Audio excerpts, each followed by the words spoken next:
นี่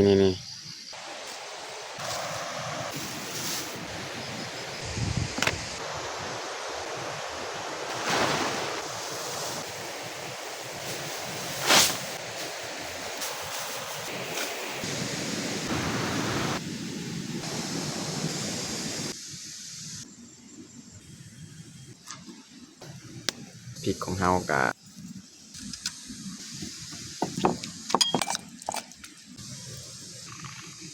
สำหรับอาหารเที่ยง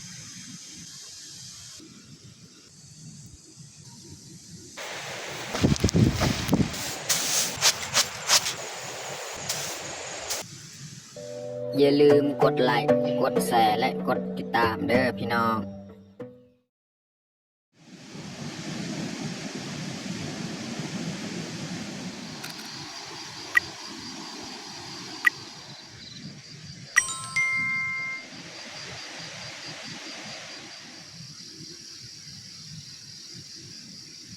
ครับสบายดีแล้วก็สวัสดีเบิร์ดสุขูสุคนยินดีต้อนรับเข้าสู่ซองบ่าวยืงเนาะแล้วก็มื้อนี้ก็พาเมียเข้ามาเกี่ยวข้าวให้ว่ามื้อนี้ก็เบิ่งสภาพบรรยากาศจากคะแนนจะสว่างดีเนาะก็เลยมื้อนี้แหละเอาสิไปเกี่ยวข้าวให้ของเฮาน่าจะบ่ดนเนาะประมาณจาก2 มื้อนี่น่าจะแล้วแหละการเกี่ยวข้าวสำหรับปีนี้เนาะแล้วก็มื้อนี้เฮาก็ถือข้าวน้ำมานำเนาะจังนั้นเฮาก็มาเฮ็ดกินเฮ็ดยากอยู่เที่ยงไห้เนาะส่วนพ่อกับน้องแพงน้องพลอยเนาะตอนนี้ก็ยังอยู่บ้านส่วนน้องแพงกับพ่อนี่แม่นเพราะว่าน้องแพงบ่ให้แม่นพ่อจะบ่มาส่งอยู่เที่ยงนี่เนาะแต่ว่าน้องแพงให้จำเป็นพ่อก็ต้องได้ลงมาจักหน่อยประมาณ10-11 โมงนี่แหละเพราะว่าน้องแพงบ่ให้กับพ่อก็อยู่บ้านเลยจะบ่ได้มาเลยมื้อนี้เนาะแต่เฮากับเมียเนาะถ้าว่าน้องแพงให้ก็พ่อก็ได้ลงมาเนาะเอาโอเคแต่ทุกคนติดตามเบิ่งติดตามชมเนาะมื้อนี้เอาสิมาเกี่ยวข้าวต่อเนาะ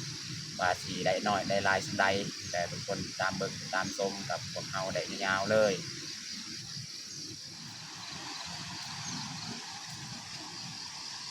พี่น้องเบิ่งบรรยากาศมื้อนี้ก็น่าจะแดดพี่น้องเนาะอันนี้เมียจะลงมาเปิดออกแพยางยังที่เขาปกไว้ผักของเฮาอยู่หั่นเนาะแล้วจึงคอยออกไปเกี่ยวข้าวเลยเนาะส่วนข้าวของเฮาเนี่ยมันฝากเบิ่งพุ่นเนาะต้องได้ย่างไปอีก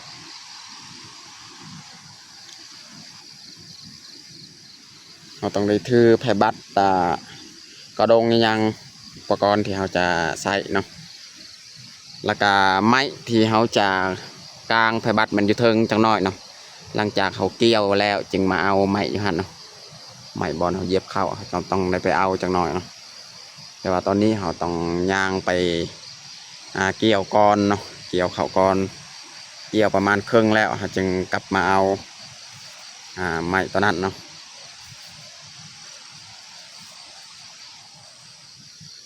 นี่พี่น้องเคยเห็นบ่บงกินใบตองนี่หรือว่าใบกล้วยนี่พี่น้องเห็นวันนี้กินคือเราเอามีดมาปาดเนาะใบมันนี่ทุกคนเห็นมันกินนี่คือซ้ำเขาปาดนี่คือมีดปาดนี่มันพันไว้นี่อยู่นี่แหละบงมันจะอยู่เนาะก็สิแกะให้ทุกคนเบิ่งเลย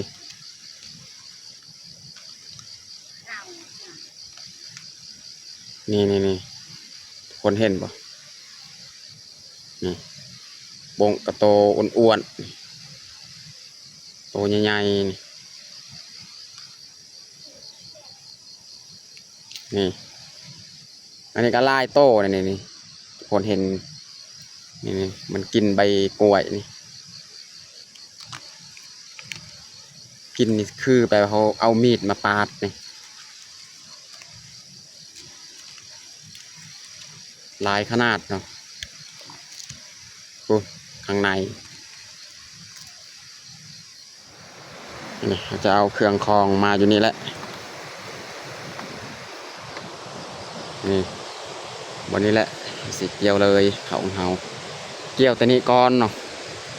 ส่วนลงลุ่มเนี่ย ปะมืออื่นเนาะทั้งลุ่มนี่มันล่มเบิดเลยทั้งนี้ก็ล่มคือกันนี่แถวนี้ล่มเบิดเลยเขาของเฮาอันนี้เขาจะเริ่มเลยนะพี่น้องเนาะแดดกับซองมาแหละจะถึงครับ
เขามันล่มแบบนี้นี่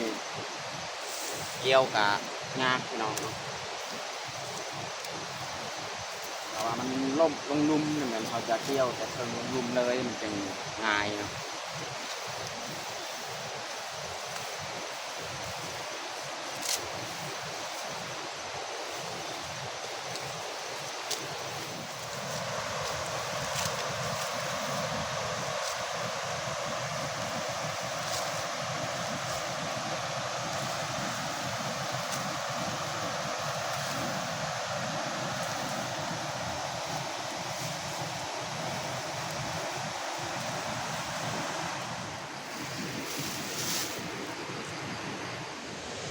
ตอนนี้เขากาเกี่ยวไว้ประมาณนี้แหละ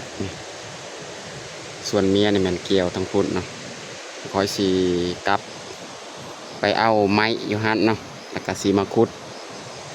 เอาเบิงบอลใดบอลนึงแหละสีมาคุดจะหน่อยบอลเหยียบเข่าเนาะน่าจะเป็นบอลพุ่นแหละสิไปขุดจะหน่อยเราสิไปแบกเอาไม้อยู่พุ่นก่อนเนาะแล้วจึงมาขุด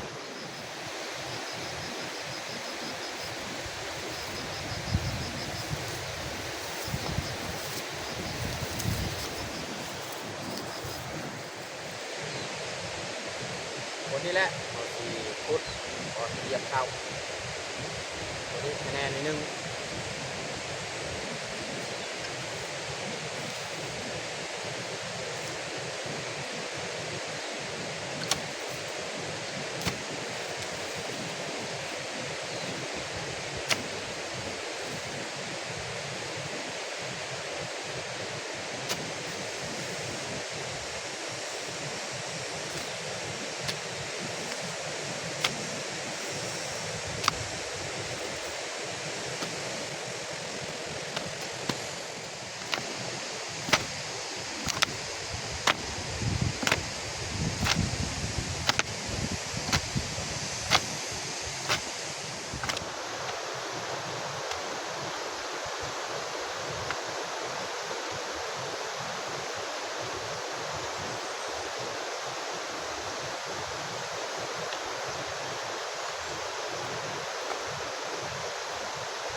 ตอนนี้ก็เรียบร้อยนะเขาขุดนะแต่เขาจะซักลักเลยบัดนี้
ตอนนี้ก็เรียบร้อยเอาใบหญ้าหรือว่าต้นข้าวนี่มาปูไว้เดี๋ยวบ่ให้ขี้ดินมันติดใส่ผ้าบัดเขาปูเนาะนี่แต่เขาจะปูผ้าบัดเลยเนาะ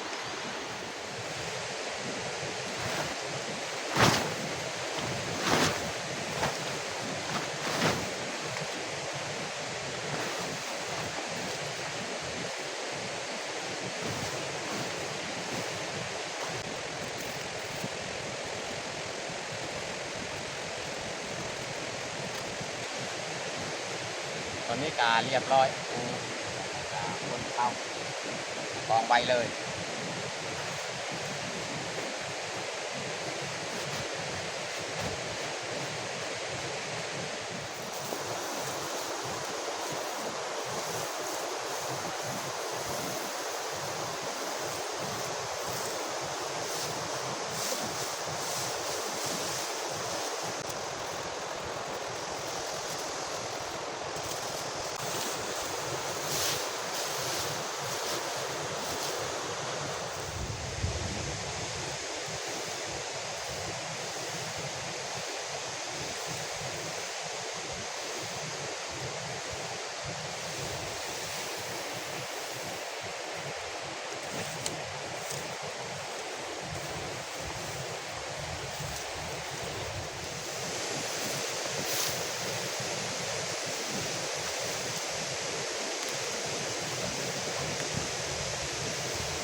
ตอนนี้เขากาเริ่มเหยียบเลยนี่เขากามาเหยียบเพราะว่าคนมาแหละพอดีคนมาเขากาปูเขาของเขาเรียบร้อยนะเดี๋ยวเขาจะเหยียบเลย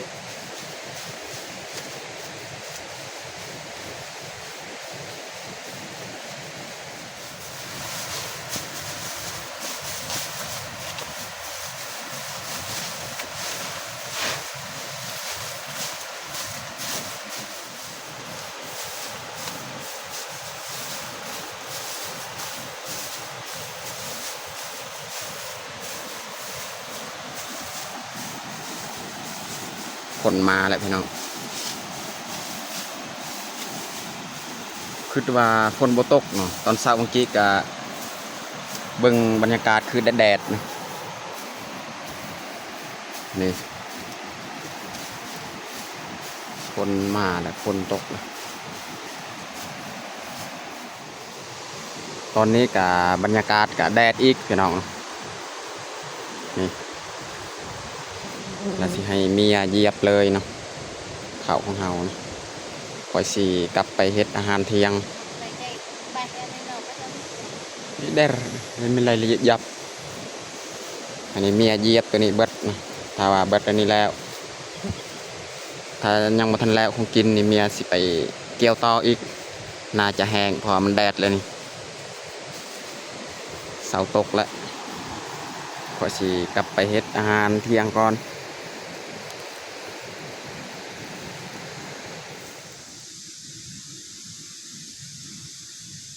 ก็จะดั้งไฟก่อนแล้วจึงไปเก็บพืชผัก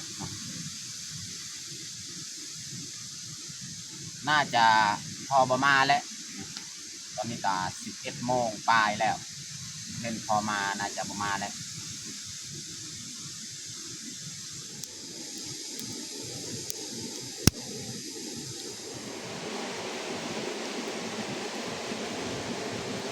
มักพริกแดงกะ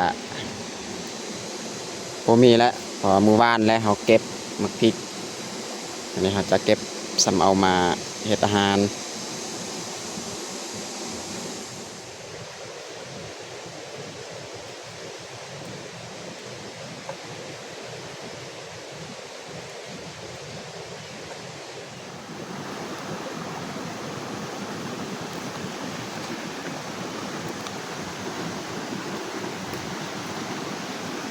เก็บยอด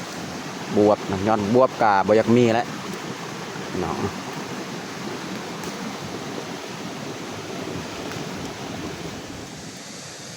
นี่พี่น้องเคยกินบ่ผักอันนี้ผักญี่ปุ่นเขาเอิญนี่เฮานี่เคยเอาไปกินมันก็มีหลายตามไฮนี่ผักอันนี้นี่นี่นี่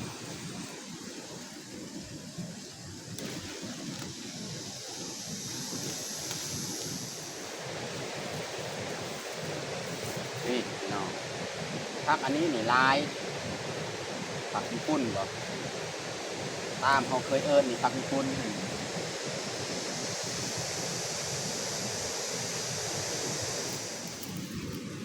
เอาหอมเปรย์พี่น้องหอมเปรย์นี่มีหลายนี่พี่น้องนี่เต็มแถวนี้นี่ใกล้เที่ยงนี่ก็บุอึดพี่น้องหอมเปรย์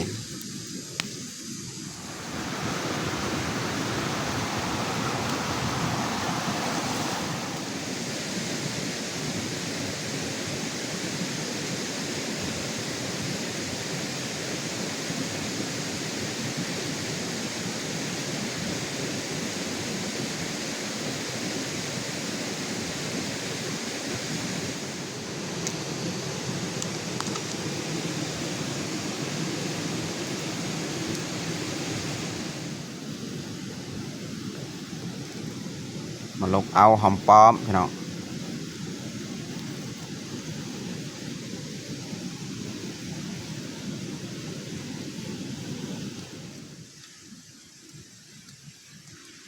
ตอนนี้เขากาเก็บพืชพักเรียบร้อยเนาะ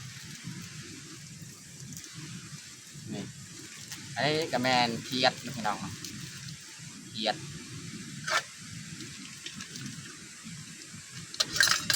สีเฮ็ดก้นเคียดพี่น้องไปทำความสะอาดก่อนล้างกับผักเลย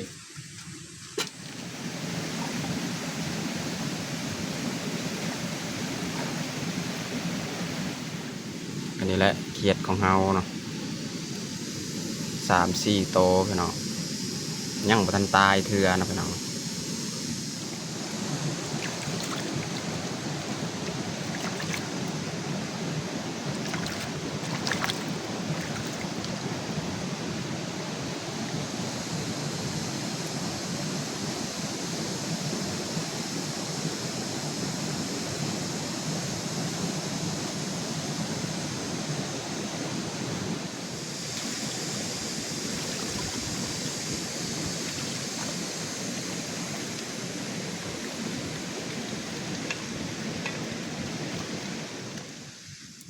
ตอนนี้กาเรียบร้อยเอาล้างพืชผักของเฮา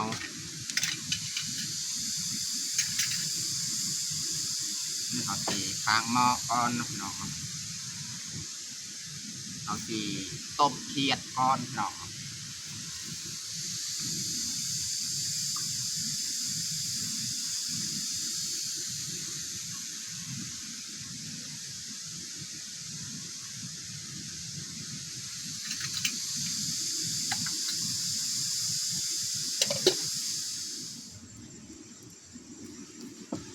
พริกนี่แมนเขาจะปิ้งเอาส่วนเคียดของเฮานี่แมนเขาสีต้มเนาะพริกกระเทียมเขาจะปิ้งนะพี่น้อง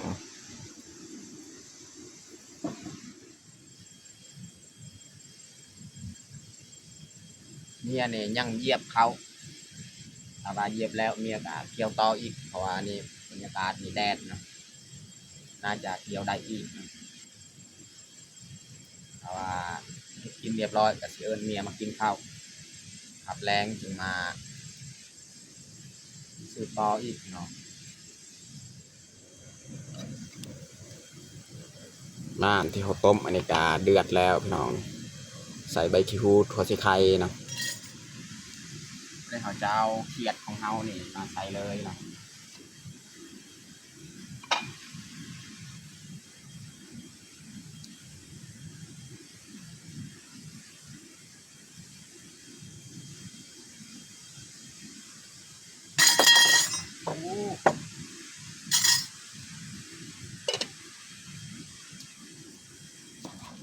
มาซอยหอมเปย์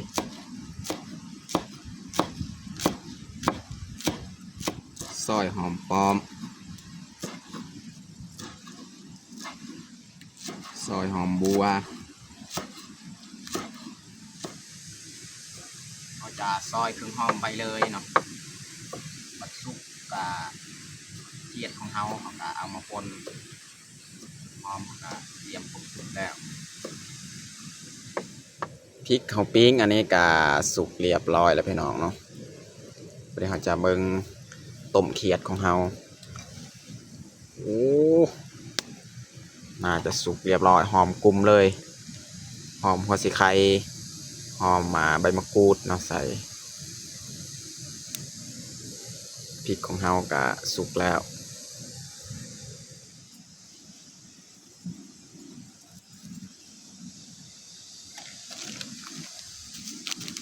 ใส่ผงนัวแบบนี้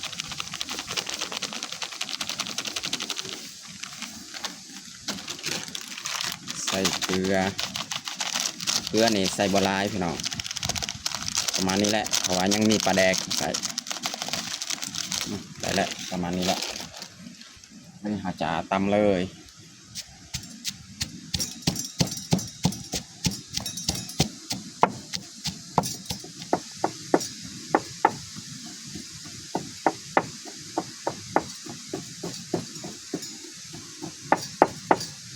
โอเคตำกาแรกเรียบร้อยเนาะนี่เขาจะปรุงหม้อเขียดของเราเลย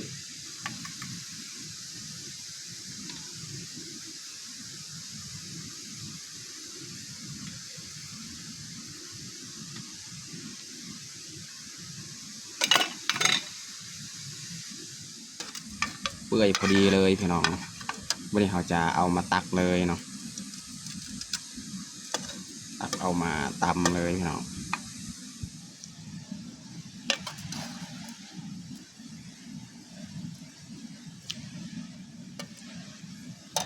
เขาจะตำแบบนี้แหละพี่น้องเนาะพอได้เอาออกกระดูกมัน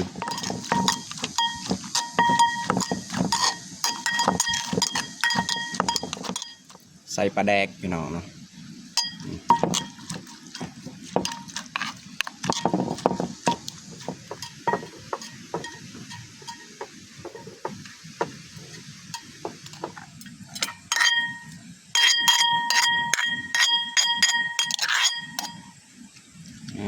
พี่น้องวันนี้เขาจะใส่น้ำนะพี่น้องเนาะน้ำที่เขาต้มนี่แหละ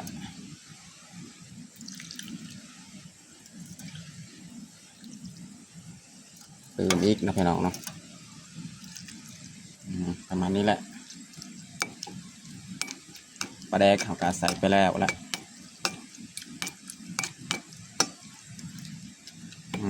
ต่อไปนี่เขาจะใส่เครื่องหอมนี่ใส่หอมเปย์หอมปลอมหอมบัวได้แล้วประมาณนี้แหละพี่น้อง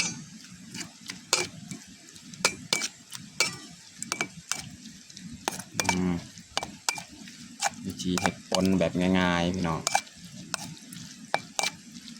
สูตรเบายืงเห็ดประมาณนี้แหละ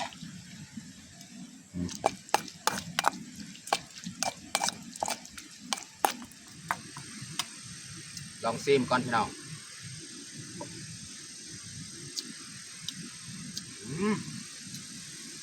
เข้าทาพี่น้องเหลือแต่ลวกผักเตรียมลวกผัก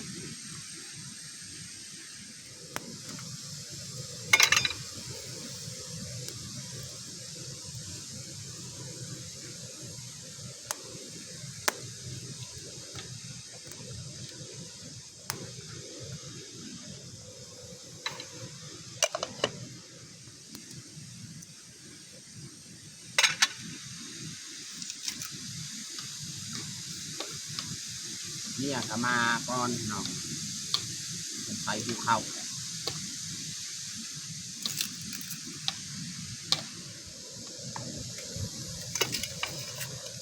สุกเรียบร้อยพี่น้องลวกผักของเรา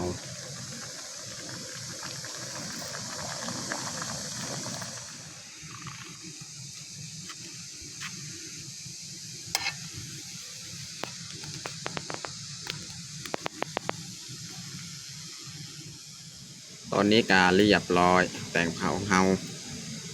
ป่นเคียดพี่น้องเนาะลวกผักพี่น้องส่วนในกระพกนี่แม่น้ำสดน้ำซุปนี่แหละ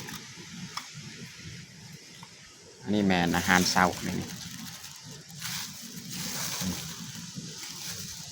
เอาผักใส่เทียดคือกันในนี้เนาะสำหรับอาหารเที่ยงของเฮากับบัดชำนี้แหละตอนนี้กาเรียบร้อยเราแต่งข้าวของเฮาวันนี้เราจะลงมือกินข้าวเที่ยงเลยเอามาทุกคนกินข้าวเที่ยงนำกันนี่แม่อาหารเช้า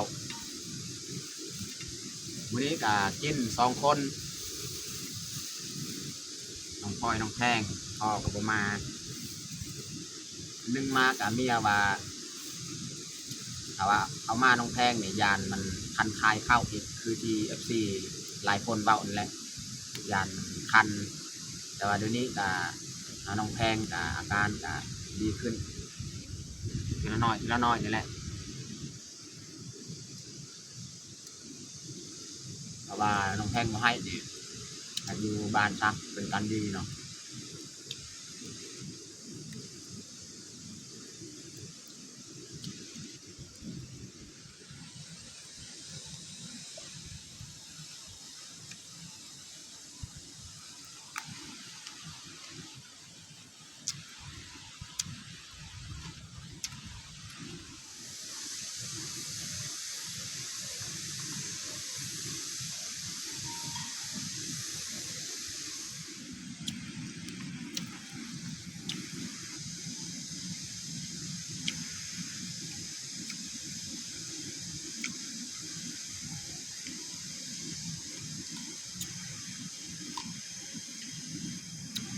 เนาะ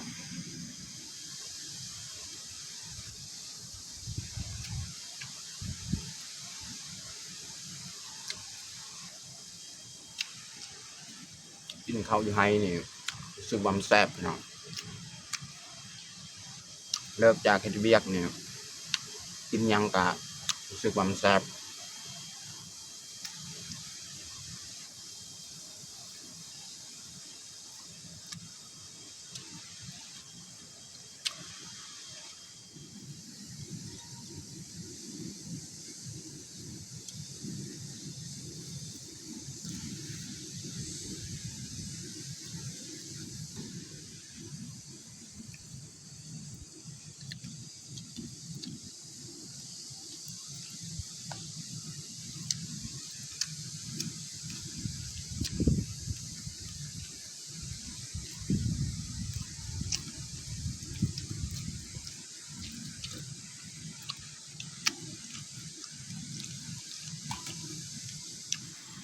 ตอนนี้กากินข้าวกินน้ำกาเรียบร้อยพี่น้องเนาะเขาก็ได้พักผ่อนนั่งพักผ่อนข้าวนึงแล้วบางทีเนาะตอนนี้กาเริ่มออกแล้วเมียเจียกพาไปแล้วเขาสิไปเหยียบต่อตัวเมียเกี่ยวบางทีแหละเหยียบแล้วจึงมาพัดย่านน้องแพงให้อยู่บ้านเขาต้องฮีบกลับอีกเนาะเพราะว่าพอกับบ่ได้ลงมาส่งน้องแพงเนาะตอนนี้กับเมียไปเกี่ยวอีกเกี่ยวให้มันพอดีเลยเบื้องหันเพราะว่ายังน้อยนึงเมียว่าสิเกี่ยวให้มันสุดทั้งนั้นเนาะทั้งลุ่มหันปะไว้มืออื่นคอยนี่เหยียบต่ออีกตัวนี้เนาะตอนนี้กาทีแล้วเหยียบเนาะเมียไปเกี่ยวน้อยนึงหันเนาะเกี่ยวให้มันสุดเลยหันสิพัดจะหน่อย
อนนี้ก็เรียบร้อยแต่เขาจะผัดเลย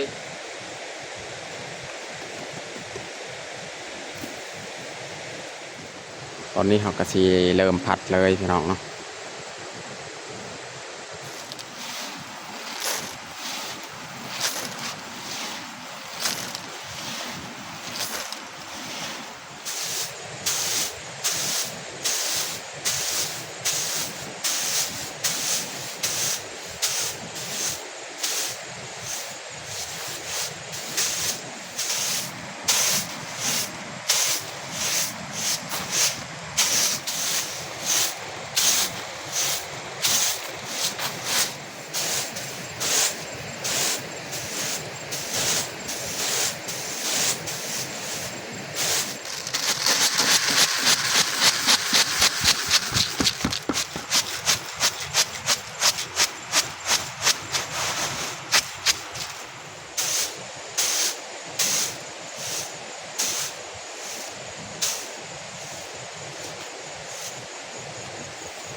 ตอนนี้ก็เรียบร้อยเนาะเขาผัดในกระเพาหันน้อยนึงเมียเจียเนาะแล้วก็ได้กระสอบนึงฮะสำหรับมื้อนี้เอาได้กระสอบนึงนี่ในกระเพานี่น้อยนึงเบิดละสีเกียมกลับบ้านเลยเนาะ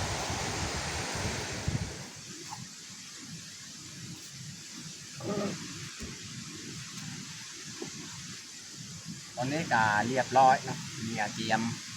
เครื่องฟองแต่เพียงนี่กลับบ้านเลยเนาะ